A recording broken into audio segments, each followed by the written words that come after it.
ಪ್ರತಿ ವಾರ 1 kg body weight ಹೇಗೆ ಕಡಿಮೆ ಮಾಡ್ಕೊಳ್ಳೋದು ಅಂತ ಸೂತ್ರ ಹೇಳ್ಕೊಡ್ತಾ ಇದ್ದೀನಿ. ಈ ವಿಡಿಯೋ ಕೊನೆ ತನಕ ನೋಡಿ. ನಿಮಗೆ ಒಂದು ಅರ್ಥ ಆಗಬೇಕು. 1 kg = 7000 ಕ್ಯಾಲರೀಸ್.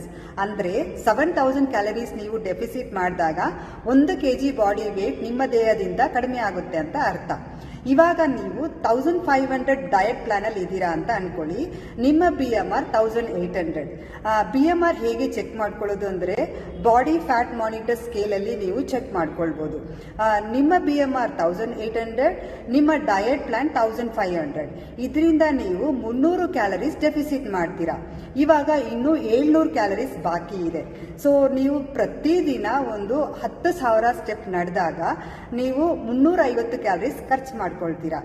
ಹಾಗೇನೆ ನೀವು ಒಂದು 45 ನಿಮಿಷ ಎಕ್ಸಸೈಸ್ ಮಾಡೋದ್ರಿಂದ ಕೂಡ ನೀವು ಒಂದು 350 ಕ್ಯಾಲರೀಸ್ ಖರ್ಚು ಮಾಡ್ತೀರಾ. ಇವಾಗ ನಿಮ್ಮ ಡೈಲಿ ಆಕ್ಟಿವಿಟೀಸ್ ಇಂದ 700 ಕ್ಯಾಲರೀಸ್ ಕಡಿಮೆ ಆಯಿತು. 700 + 300 ಎಷ್ಟಾಯಿತು? 1000 ಅಲ್ವಾ? ಇವಾಗ ಇದೇ ಥರ ನೀವು 7 ದಿವಸ ಮಾಡೋದ್ರಿಂದ 7000 ಕ್ಯಾಲರೀಸ್ ನಿಮ್ಮ ದೇಹದಿಂದ ಡೆಫಿಸಿಟ್ ಆಗುತ್ತೆ. ಹಂಗಂದ್ರೆ ನೀವು 1 kg ಬಾಡಿ ವೇಟ್ ಕಡಿಮೆ ಮಾಡ್ಕೊಂಡ್ರಿ. ನಿಮಗೂ ಒಂದು ವಾರದಲ್ಲಿ 1 kg ಕಡಿಮೆ ಮಾಡ್ಕೊಳ್ಬೇಕು, ಮತ್ತೆ ಇದ್ರ ಬಗ್ಗೆ ಇನ್ನೂ ಹೆಚ್ಚಿನ ಮಾಹಿತಿ ಬೇಕಂದ್ರೆ ನನಗೆ 1 kg ಅಂತ DM ಮಾಡಿ, ಮತ್ತೆ ಈ ವಿಡಿಯೋನ ಸೇವ್ ಮಾಡ್ಕೊಳ್ಳಿ, ಬೇರೆಯವ್ರಿಗೂ ಶೇರ್ ಮಾಡಿ.